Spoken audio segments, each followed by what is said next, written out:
잃어버린 영혼 12번째 시간입니다. 가나안 여인의 믿음이라는 제목으로 말씀을 증거합니다. 예수님께서 두로와 시돈 지방으로 가셨다라고 21절에 기록되어 있습니다. 두로와 시돈 지방은 어디냐면 예수님의 주활동 무대가 가버나움, 갈릴리 호수 근처였어요. 그런데 거기서 북쪽으로 조금 더 올라가면 두로와 시돈 지방입니다. 이 지방은 지중해를 끼고 있어요. 지중해를 끼고 있는 북쪽 지방이죠. 그런데 그 지방으로 올라가셨다 이렇게 기록되어 있어요. 그런데 그 지방에 가나안 여자 한 사람이 나와서 외쳐 말하였다라고 말합니다. 이 가나안 여인이 예수님께 나와서 자기 딸이 귀신 들렸는데 고쳐달라고 간청합니다. 그런데 제자들과 예수님의 모습을 보면 그동안 병을 고쳐주시던 예수님의 모습과 전혀 다릅니다. 23절을 함께 읽어보겠습니다. 23절 시작. 그러나 예수께서는 단 한마디도 대답하지 않으셨다. 그때 제자들이 다가와서 예수께 간청하였다. 저 여자가 우리 뒤에서 외치고 있으니 그를 안심시켜 떠나보내 주십시오. 예수님은 한마디도 하지 않으셨고 제자들도 떠나보내달라고 예수님께 요청합니다. 어느 누구도 이 가나안 여인을 거들떠보고 있지 않은 거죠. 더군다나 예수님도 거들떠보지 않습니다. 그런데 더 중요하게 이 말씀을 하세요. 24절을 보면 예수께서 대답하십니다. 나는 오직 이스라엘 집에 길을 잃은 양에게 보냄을 심을 받았을 따름이다. 이스라엘의 집, 유대인들을 뜻해요. 유대인, 이스라엘에게 보냄을 받았다. 그러므로 가나안 이방 여인에게는 내가 역사할 수 없다 이렇게 말씀하신 것이죠. 가나안 여자, 마가복음 7장을 보면 수로보니게 여인으로 번역되어 있죠. 수로보니게 여인, 가나안 여자예요. 너무나 냉정하고 무심한 예수님의 모습입니다. 우리가 알던 예수님의 모습이 아니죠. 왜냐하면 이전에 제가 백부장의 믿음에 대해 살펴볼 때도 백부장이 이방인이었죠. 유대인이 아니었어요. 그럼에도 불구하고 예수님은 백부장의 그 종의 병을 고쳐주기 원하셨어요. 간청하지도 않았어요. 어떻게 보면 그 믿음을 알고 계셨고 또 그것을 통해서 하나님의 나라를 보여주셨죠. 그런데 오늘은 가나안 여인은 도대체 왜 이렇게 냉정하게 거절하시는 걸까? 여자여서 혹은 평민이어서 아무 힘도 없는 그런 사람이어서 거절하시는 건가? 예수님은 차별하는 분이 아니시죠? 그렇죠. 그런데도 놀랍게도 인종차별적 발언까지 하십니다. 26절을 보면 이렇게 말씀하세요. 같이 읽어보죠. 시작. 예수께서 대답하셨다. 자녀들의 빵을 집어서 개들에게 던져주는 것은 옳지 않다. 여자가 나와서 무릎 꿇고 간청하자 예수님이 한 번 더 말씀하시는 거예요. 지금 이 말씀을 보면 이방 여인을 향해 너희는 어떤 존재라고 말하고 있는 겁니까? 개라고 말하는 거죠. 개라고 말하고 있어요. 인종차별을 넘어서 인종비하적 표현이죠. 사실 저는 말씀을 보면서 좀 놀랐어요. 물론 지금과 시대가 다르기 때문에 이해할 수 있는 부분이 있지만 어떻게 이런 말씀까지 하실 수 있을까? 누가 봐도 이상한 모습이에요. 누가 봐도 이상한 모습이죠.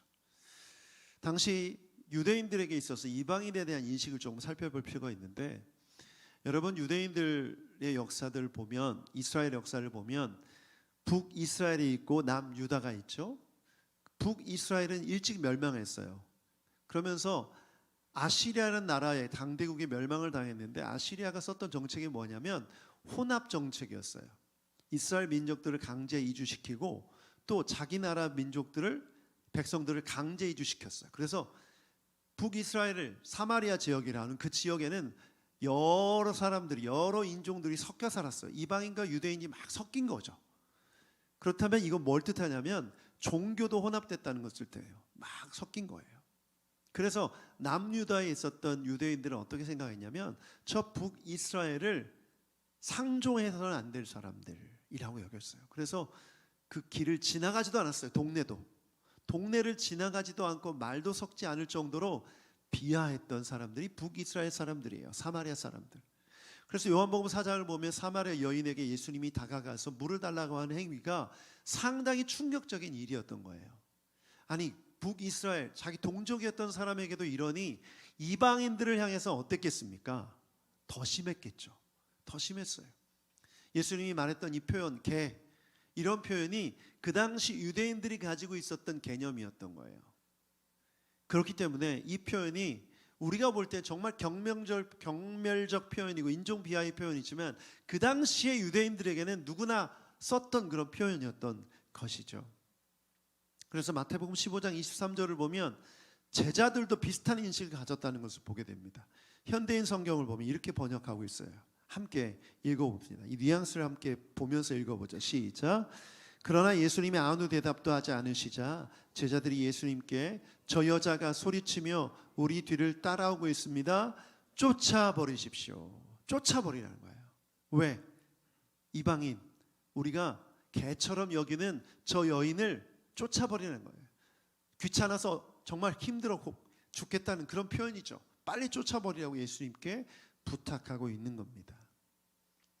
유대인들의 인식, 제자들의 인식, 그 인식이 바로 이방인을 향한 인식이 개와 같이 인식하고 있었다는 것을 보여주는 거죠. 그렇다면 왜 예수님은 그걸 나무라시고 꾸짖고 가르쳐 주셔야 되는데 왜 예수님이 이런 언급을 하셨냐라는 거예요. 여러분, 우리가 성경을 읽다가 질문이 생길 때는 먼저 답을 찾고 그 본문 안에서 답을 찾고 그리고 다른 본문을 통해서 답을 찾는 게 중요합니다. 성경 공부의 방법이에요. 예수님이 이 말씀하신 것을 보면서 와, 예수님이 이렇게 말씀하셨으니 이방인들은 개야, 이런 결론에 다다르면 절대 안 됩니다. 여러분, 예수님께서 이렇게 하신 이유가 있는 거죠. 그 답은 28절에 있어요. 함께 읽어보겠습니다. 28절 시작. 그제서야 예수님께서 그 여자에게 말씀하셨다. 여자여, 참으로 내 믿음이 크다. 내 소원대로 되어라. 바로 그 시각에 여자의 딸이 나았다. 예수님 고쳐주셨습니까? 안 고쳐주셨습니까? 그 딸을 고쳐주셨죠. 귀신 들린 딸의 귀신을 내쫓아 주셨어요. 가나안 여인의 믿음을 인정해 주시면서 소원을 들어주신 것이죠. 자, 그렇다면 이렇게 들어주실 것이면서 왜 이렇게 거절하신 것인가? 그 이유는 단순하죠. 가나안 여인의 믿음을 보시기 원했던 것입니다. 가나안 여인이 어떤 믿음을 가지고 있는지를 보시기 원하셨던 거예요. 무엇에 대한 믿음? 복음에 대한 믿음이죠. 여러분, 복음서를 읽다 보면 예수님을 따르던 무리들 중에는 믿고 따르는 사람도 있었지만 현상에 대한 목적, 병 낫는 것, 기적에 대한 목적, 이런 자기만의 목적 때문에 따라다니는 사람들이 있었어요. 예수님을 믿는 믿음이 따라다니는 이유가 아니라 내가 원하는 목적을 이루기 위해 따라다니는 사람들이 있었다는 거죠. 그 사람들은 하나님의 나라, 천국 복음, 예수님의 가르침엔 관심이 없어요. 그저 예수님의 옷에 손을 대서 내 병이 낫는 거, 그것만 목적이었던 거죠. 그런데 예수님은 그런 사람들의 병은 고쳐주지 않으셨어요. 아주 중요한 거죠. 그러므로 가나안 여인, 이방 여인이었지만 그 안에 있는 믿음을 보시려고 거절하셨던 거예요. 거절하셨던 거예요. 이런 질문이 생겨요. 아니, 그러면 예수님은 다 아시는데 그 속의 믿음을 모르셨을 리가 없는데 왜 이렇게 박대하셨는가, 박하게 대하셨는가? 바로 그 믿음 아시니까 따라올 때 바로 고쳐주시면 되는 게 아닌가라는 질문을 하게 됐어요. 근데 여러분, 예수님은 아시지만 제자들은 몰라요. 그리고 그 여인도 자신 안에 있는 믿음이 어떤 믿음인지 몰라요. 여러분, 여기서 이 수수께끼가 풀립니다. 여러분, 예수님이 표적을 행하시는 모든 것들은 무엇을 나타내기 위함이죠? 하나님 나라를 드러내기 위함이에요. 하나님 나라를 가르쳐 주시기 위함이에요. 누구에게? 믿지 않는 모든 사람들에게, 제자들을 비롯한. 제자들은 이 여인이 가나안 여인이기 때문에 너무나 귀찮고 싫었어요. 따라오는 것조차 싫었어요. 목소리 듣는 것조차 싫었어요. 그래서 빨리 내쫓고 싶었어요. 제자들은 그 여인 안에 있는 하나님을 향한 믿음, 복음을 향한 믿음이 있는지 없는지 몰랐잖아요. 이 여인도 마찬가지였을 거예요.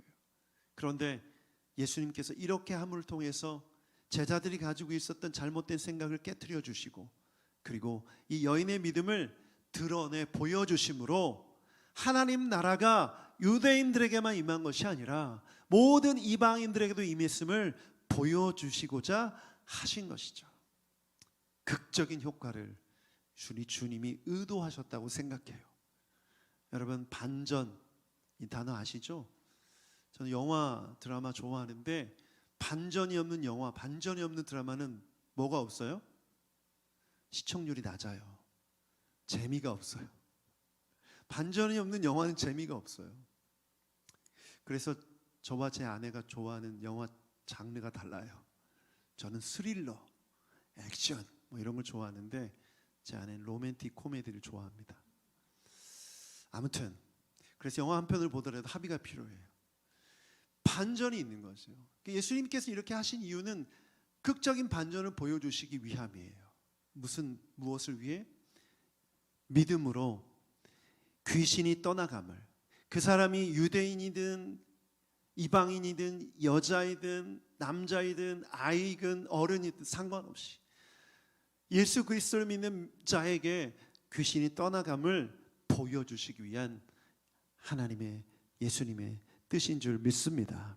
그래서 이 사건은 하나님의 나라를 보여주시는 사건이에요. 마태복음 28장 18절 우리가 잘 아는 말씀이죠. 그 말씀을 보면 모든 민족을 제자를 삼으라고 말씀하셨어요. 예수님이 승천하시기 전 제자들은 예수님을 어떻게 여겼냐면 우리 민족의 구주, 우리 민족의 메시아로 여겼어요. 그런데 예수님께서 승천하시면서 마지막 부탁하신 말씀, 유대 민족뿐만 아니라 이방 민족, 모든 민족 제자를 삼아라. 그리고 사도행전 1장 8절 우리가 잘 아는 말씀 함께 읽어보죠. 사도행전 1장 8절 시작. 그러나 성령이 너희에게 내리시면 너희는 능력을 받고 예루살렘과 온 유대와 사마리아에서 그리고 마침내 땅끝에까지 이르러 내 증인이 될 것이다. 땅끝에까지. 이 땅에 거하는 모든 민족이 사는 그 땅에서 증인이 되라고 말씀하셨어요. 이것이 예수님의 계획이었던 거죠. 그러므로 이 관점으로 이 가나안 여인의 딸의 그 귀신 들린 딸을 고쳐주신 이 사건을 봐야 하는 것이죠. 여러분, 이것을 우리는 이방인이기 때문에 믿음으로 받아들이고 있지만 유대인들은 이것을 받아들이기가 굉장히 힘들었어요. 갈라디아서 2장 11절부터 12절을 보면 베드로의 모습이 나옵니다. 함께 읽어보겠습니다. 시작. 그런데 게바가 안디옥에 왔을 때에 잘못한 일이 있어서 나는 얼굴을 마주보고 그를 나무랐습니다. 그것은 게바가 야고보에게서 몇몇 사람이 오기 전에는 이방 사람들과 함께 음식을 먹다가 그들이 오니 할례 받은 사람들을 두려워하여 그 자리를 떠나 물러난 일입니다. 베드로가 갈라디아에 있는 성도들에게 편지를 쓰는데 이 일을 언급합니다. 베드로가 이방 신자들과 함께 밥을 먹고 있었어요. 그런데 할례 받은 사람들이 온 거예요. 식사하는 장소에. 이 할례 받은 사람들은 유대주의자예요. 유대주의자. 당시 예수 그리스도를 믿는 믿음으로 구원받는 것이 아니라 그것과 함께 율법도 같이 지켜야만 구원받는다고 주장하던 사람이에요. 할례도 받고 율법 다 지켜야 된다. 이방인들도. 그 사람들이 오자 그 자리를 뜨는 거예요. 이 모습을 바울이 비판하고 있는 거죠. 이것은 무엇을 보여줍니까? 베드로가 예수님의 수제자임에도 불구하고 여전히 이방인에 대한 인식, 그 편견, 그리고 율법주의자들, 유대주의자들이 공격할 때 그들을 향해 논리적으로 또 믿음으로 그들의 논리를 대항할 수 있는 그런 마음의 준비가 되어 있지 않다는 것을 보여주는 거예요. 이렇게 시간이 오래 흘렀음에도 베드로 안에 이 편견이 자리 잡고 있었던 것이죠. 바울은 그 편견을 깨뜨리기 원해서 이 갈라디아서에 이것을 언급하고 있습니다. 여전히 베드로의 편견이 깨지지 않았기 때문에. 여러분, 그래서 오늘 이 주일에 이 예배 시간에 우리 주님께서 이 두 가지를 질문하기 원하세요. 첫 번째는 내가 가진 편견은 무엇인가? 내가 가진 편견은 무엇인가? 베드로와 같은 편견이 우리에게 있지 않은가? 제자들이 갖고 있었던 편견이 우리에게 있지 않은가? 두 번째, 내가 가진 믿음은 어떠한가? 가나안 여인과 같은 믿음이 나에게 있는가? 여러분, 이 두 가지 질문을 통해서 하나님의 음성을 듣는 여러분 되길 축복합니다. 가장 먼저 내가 가진 편견은 무엇인가? 유대인들이 이방인을 향해 가진 편견이 깨지기까지 정말 힘들었습니다. 제가 베드로를 예를 들었는데 그 편견이 깨지게 되는 사건이 하나가 있는데 바로 고넬료에게 세례를 베푼 사건이에요. 고넬료에게 세례를 베푸게 하시기 위해서 주님께서 환상을 보여주십니다. 사도행전 10장 11절부터 16절까지 나와 있는데 조금 길지만 함께 읽어보도록 하겠습니다. 11절부터 시작. 그는 하늘이 열리고 큰 보자기 같은 그릇이 내 귀퉁이가 끈에 매달려서 땅으로 들여져 내려오는 것을 보았다. 그 안에는 온갖 네발 짐승들과 땅에 기어다니는 것들과 공중의 새들이 골고루 들어있었다. 그때에 베드로야 일어나서 잡아먹어라 하는 음성이 들려왔다. 베드로가 대답하였다. 주님, 절대로 그럴 수 없습니다. 나는 속되고 부정한 것은 한 번도 먹은 일이 없습니다. 그랬더니 두 번째 음성이 다시 들려왔다.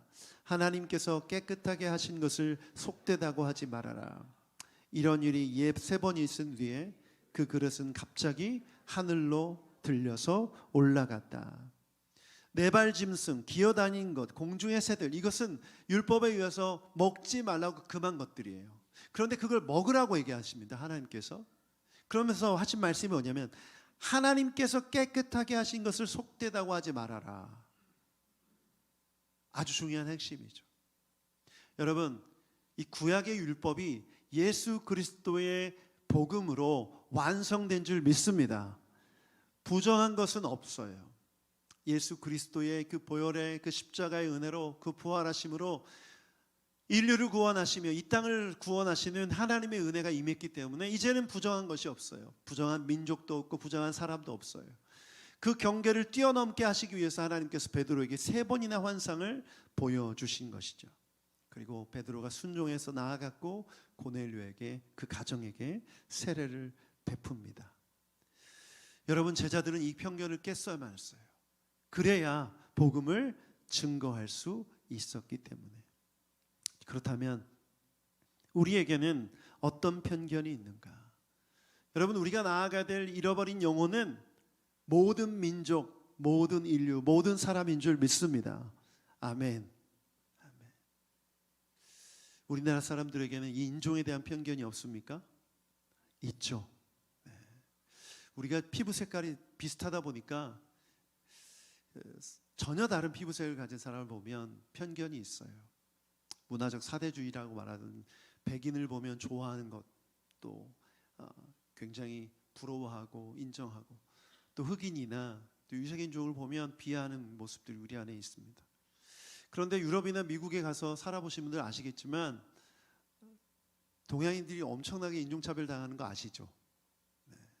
제가 또 좋아하는 손흥민 선수 축구장에서 눈을 찢는 이런 행위를 통해서 아시아 선수를 비하하고 인종차별하는 모습이 크게 이슈가 되는 적이 많잖아요. 또 흑인 선수를 향해서 원숭이 소리를 낸다든지 그런 표정을 짓는 것, 굉장히 유럽에서는 금기시하는 인종차별적 모습입니다. 비단 축구장에서만 일어나는 일일까요? 그렇지 않죠. 여러분, 우리가 그리스도인이 되었다는 것은 하나님의 진리의 말씀에 내 생각과 내 기준과 내 편견을 다 내려놓는 것임을 믿습니다. 그렇다면 우리와 다른 민족을 향해, 우리와 다른 나라를 향해 나아가서 복음 증거하는 일은 주의 말씀에 순종하는 것인 줄 믿습니다. 이번 여름에 아웃리치를 계획하고 있어요. 잃어버린 영혼이 우리 주변에만 있는 게 아니라 전 세계 곳곳에 있죠. 그 중에 우리가 가려고 하는 인도네시아는 인구가 약 2억 7,600만 명입니다. 별로 안 놀라시네요. 전 세계 4등입니다. 4등, 인구수로는. 인도가 1등이고요. 중국이 2등, 3등이 미국, 4등이 인도네시아입니다. 더 놀랄만한 사실은 무슬림 인구가 87%입니다. 엄청난 숫자죠. 더 놀라운 사실은 세계 최대의 이슬람 국가가 인도네시아입니다. 사우디아라비아가 아니에요. 저 중동의 어떤 나라가 아니라 바로 이 인도네시아가 세계 최대의 이슬람 국가입니다. 우리가 그 나라로, 그 이슬람 국가로 지금 아울리치를 가려고 하는 거예요. 왜 가죠? 이유는 단순합니다. 주님의 명령이기 때문이죠. 주님의 명령이기 때문이에요. 그러려면 우리가 가지고 있는 편견, 우리가 가지고 있는 인식, 고정관념을 깨트리고 뛰어넘어야 돼요. 우리 안에 이런 마음이 있을 수 있겠죠. 아유, 내 형제 자매에도 복음을 못 전하고 있는데, 이 나라에 있어서 수많은 사람들이 아직도 복음을 듣지 못했는데 뭐 굳이 거기까지가 돈 쓰면서. 그렇지 않아요. 잃어버린 영혼을 향해 나아가는 일은 특히 우리도 이방인이었고 이방 나라였던 그들을 향해 나아가는 일은 주님이 원하시는 가장 가치 있는 사명인 줄 믿습니다. 그래서 나아가려고 하는 것이죠. 그러므로 특정한 사람이나 특정한 단체가 하는 일이 아니라 우리 모두가 이 일에 관심을 갖고 순종하며 나아가야 할 일이라는 거죠. 쉽게 말하면 같이 가자는 거예요. 8월 달에 어디 가십니까? 인도네시아 목사님 더울 것 같아요. 맞아요, 더워요. 그런데 우리나라보다는 덜 덥다고 합니다. 습도가 낮고 이제 9월, 10월 이때부터는 우기가 시작되는데, 우기가 되면 굉장히 습하고 더워서 힘든데 딱 이때가 건기래요. 그래서 이 날씨는 너무 좋아요. 그리고 현지에서 살라티카라는 도시에서 오랫동안 선교 사역하고 계시는 양성모 목사님, 우리 교회 와서 말씀 전해 주셨죠. 목사님께서 잘 또 우리를 인도해 주셔서 선교지에서 우리가 할 수 있는 일들을 함께 계획하고 실행할 거예요. 쉽게 말하면 같이 가자는 거예요. 여러분, 여러분의 휴가 무엇을 위해 쓰시겠습니까? 2024년 잃어버린 한 영혼, 특히 무슬림 세계 1위 국가에 가서 복음 전하는 일에 한번 써보시지 않겠습니까? 이때 아멘이 나와야 되는데 지금 담당 장로님만 아멘 하셨어요. 지금 굉장히 일찍 말씀드린 이유는 지금부터 기도해 보시라는 거예요. 나의 소중한 내 휴가를 내가 이 일에 한번 쓰겠다. 나의 이 귀한 내 재정을 내가 한번 이 영혼 구원한 일에 한번 쓰겠다는 마음으로 여러분이 가지고 있는 생각, 그것이 고정관념일 수 있는데 그걸 한번 뛰어넘어 보라는 거예요. 그걸 한번 깨트려 보라는 거죠. 그러면 여러분, 이 세상을 향한 하나님의 마음과 그 생각 여러분 안에 들어옵니다. 세상은 넓어요. 내가 살고 있는 이 바운더리 안에 갇혀서 보지 못하는 것들을 보게 되고 그 안에서 하나님의 비전을 보게 되고 하나님의 역사하심을 보게 될 수 있는 줄 믿습니다. 그것이 교회가 할 일이에요. 여러분, 안디옥 교회가 정말 최정의 엘리트였던 바울과 바나바를 파송했어요. 이건 뭘 뜻해요? 선교에 교회가 헌신했다는 것을 뜻해요. 그리고 국경을 넘어서 여러 나라를 선교하는데 안디옥 교회가 최선을 다해서 서포트했어요. 왜냐? 선교가 주님의 명령이기 때문이죠. 여러분, 그래서 우리가 가지고 있는 한계, 내 고정관념, 이것을 깨트리고 선교에 헌신하는 우리 새노릇교회가 되길 축복합니다. 아멘. 두 번째, 내가 가진 믿음은 어떠한가? 내가 가진 믿음은 어떠한가? 저는 가나안 여인을 보면서 정말 놀라웠어요. 이방 여인이었지만 예수님을 향한 믿음이 있었다는 것에 제 마음에 감동이 되더라고요. 잃어버린 영혼이었던 그녀가 그 안에 믿음이 있었기 때문에 포기하지 않았어요. 저 같으면 포기했을 것 같아요. 제자들이 막 내쫓으려고 할 때 포기했을 것 같아요. 예수님이 아무 말씀 없으시자 에이 안 되나 보다 포기했을 것 같아요. 그리고 예수님이 험한 말, 심한 말 하실 때 포기했을 것 같아요. 그런데 포기하지 않습니다. 25절부터 27절까지 함께 읽어보겠습니다. 시작.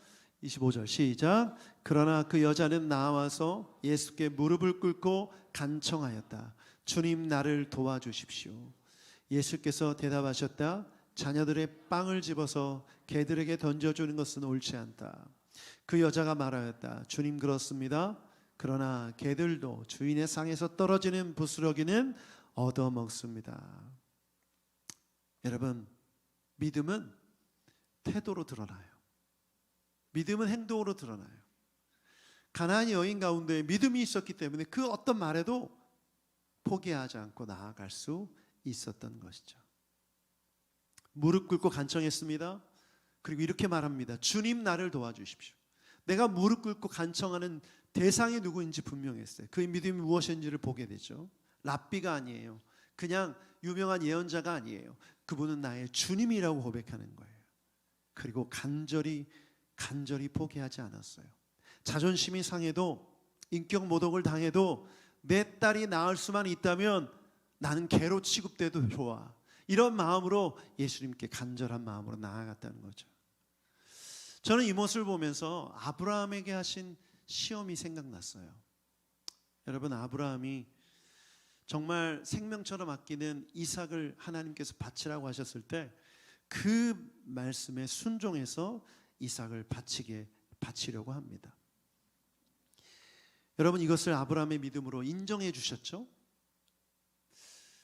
여러분, 아까도 제가 말씀드렸지만 아브라함의 믿음을 하나님 모르셨을까요? 아셨어요. 그럼에도 불구하고 이렇게 시험하신 이유가 뭐죠? 여러분, 우리가 시험을 통과할 때 우리는 우리 자신의 믿음을 확인하게 되고 많은 사람들에게 하나님의 살아계심을 드러내는 줄 믿습니다. 아브라함은 자기 자신에 있는 믿음이 무엇인지 시험을 통해서 확인했고, 이삭도 아버지의 믿음을 갖게 된 거예요. 자, 그렇다면 가나안 여인을 거절하신 예수님은 무엇을 목적하신 것인가? 이 가나안 여인이 그럼에도 불구하고 나오는 그 믿음의 고백, 믿음의 간절함을 보고 자신이 어떤 믿음을 가지고 있는지를 보게 된 것이고, 제자들을 비롯한 딸과 모든 사람들이 이 일을 통해서 살아계신 하나님, 복음의 역사를 믿게 되는 줄 믿습니다. 보게 되는 줄 믿습니다. 이것이 시험의 목적이에요. 이것이 시험의 목적이에요. 자, 그렇다면 우리가 믿음을 가지고 살아가는데 우리 안에 일어나는 고난과 역경들, 물론 마귀의 시험이 있고 내가 잘못된 선택 때문에 시련을 당하고 시험에 빠지는 경우가 있어요. 그것을 제외하고 하나님께서 시험하시는 경우가 있는 거죠. 하나님께서 나를 시험하실 때 여러분, 나는 어떤 태도로 나아가야 하는가? 내 믿음은 이런 상황 속에서 어떻게 작동하는가?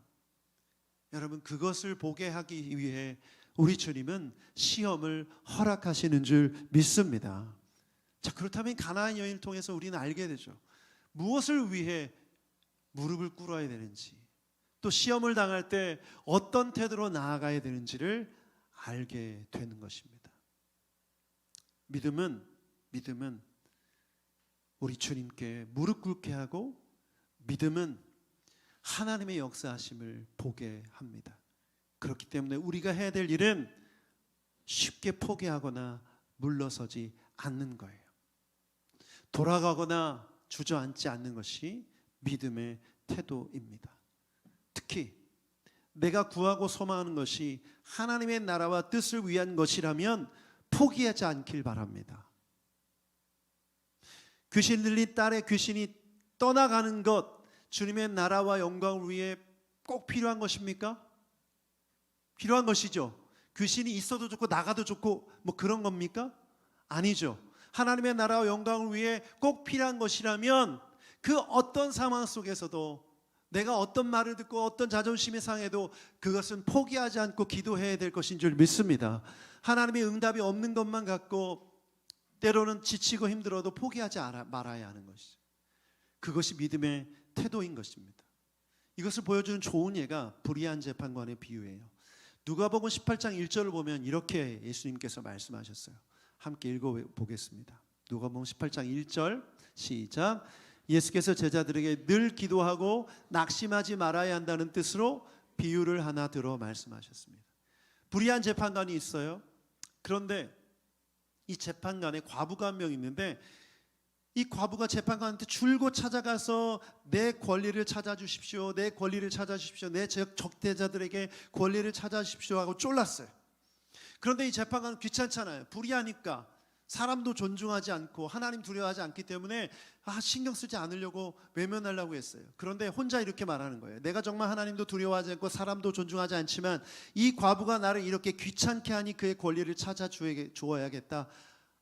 그렇지 않으면 자꾸만 찾아와서 나를 못 견디게 할 것이다 라고 말씀하시면서, 이 비유를 말씀하시면서 너희는 이 불의한 재판관이 하는 말을 귀담아 들어라 그러면서 7절 말씀이 함께 읽어보겠습니다. 시작. 하나님께서 자기에게 밤낮으로 부르짖는 택하신 백성의 권리를 찾아주시지 않으시고 모른 채 하시고 오래 그들을 내버려 두시겠느냐. 아멘. 믿으십니까? 여러분이 바라고 원하고 구하는 것, 그것이 하나님 뜻에 합당한 것이라면 포기하지 마십시오. 간절히 구하는 여러분들 축복합니다. 주님, 내가 돈이 필요합니다. 그런데 그 돈이 왜 필요하냐는 거예요. 하나님의 나라와 영광을 위한 것이라면 포기하지 마세요. 그것이 합당한 것이라면 하나님께서 주실 줄 믿습니다. 주님, 나에게 건강이 필요합니다. 그런데 하나님, 이것이 하나님의 나라와 영광에 필요한 것이라면 포기하지 않고 구하세요. 물론 하나님께서 노라고 아니오라고 대답할 때도 있고 또 기다려라고 말씀하실 때도 있어요. 때로는 이제 더 이상 기도하지 않아도 된다. 그 자체로 제가 지난주에 말씀 나눈 것처럼 그 은혜가 내게 족하다고 말씀하실 때도 있어요. 그때까지는 포기하지 않고 기도하는 게 맞죠. 바울조차도 3번 기도했기 때문에. 자, 그렇다면 우리가 믿음의 사람으로서 가나안 여인의 믿음을 우리도 갖길 원한다면 내가 바라고 원하는 일, 나의 문제, 간절한 나의 기도 제목이 가장 먼저 하나님의 뜻에 합당한 것인지를 돌아봐야 돼요. 이것이 하나님의 의를 이루는 것이며 하나님의 영광을 돌리는 것이라면 포기하지 않고 기도하는 여러분 되길 축복합니다. 어떻게 되겠지가 아니에요. 자기의 딸에게 귀신이 떠나가는 일, 이것은 반드시 있어야 하는 일이죠. 여러분, 그런 일이라면 포기하지 말아야 합니다. 그러나 내 욕심에 또 내가 미혹되어서 정말 하나님의 뜻과 관계없이 구하는 것들이라면 그것은 하나님 응답하지 않으세요. 그러나 하나님의 뜻에 합당하다면 간절히 포기하지 않고 기도하는 여러분 되길 축복합니다. 저는 목회자로서 우리 교회를 생각할 때 하나님, 우리 새누리교회가 하나님 앞에 영광을 돌리기 원합니다. 크든 작든 많든 적든 건강한 교회, 정말 복음을 증거하며 하나님의 나라와 영광을 나타내는 예배가 있는 교회, 그런 교회 되게 해주십시오. 이 기도 하나님이 어떻게 알아서 해주겠지, 잘 하다 보면 어떻게 되겠지가 아니라 이 기도를 드리기로 다짐했어요. 어떻게? 간절히. 목사니까 또 그렇게 기도해야 되니까 기도하는 것이 아니라 하나님의 뜻에 합당하기 때문에 이것을 놓고 기도하는 것은 가나안 여인이 가졌던 그 간절함으로 기도해야 될 제목인 줄 믿습니다. 여러분, 이 기도를 먼저 드리십시오. 내 기도, 내 문제, 그것을 놓고 기도할 때는 간절하면서 정작 하나님의 뜻을 구하고 하나님의 영광을 구하는 기도에는 간절함이 없고 기도 제목 리스트에서 빠진다면 그것은 문제죠. 여러분의 기도 제목 리스트가 바뀌길 축복합니다. 그리고 그것이 하나님의 뜻에 합당한 것이라면 간절히 기도하는 여러분 되길 축복합니다. 언제까지? 응답될 때까지. 응답될 때까지. 가나안 여인, 그 여인을 거절하던 제자들, 외면하시던 예수님 보면서 포기하지 않았습니다. 그녀는 믿음의 사람이었기 때문입니다. 저는 우리 새누리교회 모든 성도들이 지금 내가 처한 상황 속에서 우리 주님을 믿음으로 바라보며 나아가는 그런 성도들이 되길 축복합니다. 삶의 문제들이 하나님의 뜻에 합당한 것이고 내가 꼭 필요한 것이고 또 하나님의 뜻에 하나님의 계획을 이루는 게 필요한 것이라면 여러분의 문제, 자녀들, 경제적인 문제 모든 것을 들고 우리 주님께 나아가는 여러분 되길 축복합니다. 그때 하나님께서 응답해 주실 거예요. 그리고 혹시 내가 버려야 될 편견이 있지 않습니까? 내가 버려야 될 생각, 나만의 경험에서 만들어진 어떤 편견과 고정관념, 이 모든 것들 또한 내려놓길 바랍니다. 그것을 뛰어넘는 것을 우리 주님이 원하세요. 오늘 예배하면서 찬양하면서 주 품에 품으소서 이 찬양을 부르는데 그런 생각 하게 됐어요. 거친 파도와 폭풍 후 왜 하나님께서 우리를 그 속에 두시는가? 그것은 바로 우리를 위한 시험이라는 거죠. 그 속에서 내가 무엇을 붙드는지 어떤 믿음으로 나아가는지를 보시기 원하시는 거예요. 때로는 너무하다 싶을 때가 있죠. 왜 주님 너무하지 않습니까? 주님 이렇게 힘들 필요가 있습니까? 라는 생각이 들 때가 있죠. 가나안 여인이 그런 마음을 품을 수 있었을 것 같아요. 왜 주님 나에게 개 같다고 얘기하십니까? 견디기 힘듭니다. 그럼에도 불구하고 이 여인은 예수님 바라보는 거, 예수님 앞에 무릎 꿇는 거 포기하지 않았어요. 그때 예수님께서 응답해 주시고 믿음의 역사를 허락해 주셔서 귀신을 쫓아내 주십니다. 저는 오늘 우리가 이 찬양을 함께 부르면서 가나안 여인의 믿음을 떠올렸으면 좋겠어요. 주님, 내 인생의 수많은 이 어려움들, 내 믿음을 시험하시는 하나님의 뜻이라고 믿습니다. 하나님 이 시험을 믿음으로 통과하길 원합니다. 기도로 통과하길 원합니다. 하나님의 말씀을 의지해서 통과하길 원합니다. 그럴 때 우리를 품으시고 안으시고 주님을 바라보는 자에게 주시는 평강으로 우리에게 채워주실 줄 믿습니다. 오늘 그 믿음으로 우리 함께 찬양하고 우리 기도로 나아갑시다.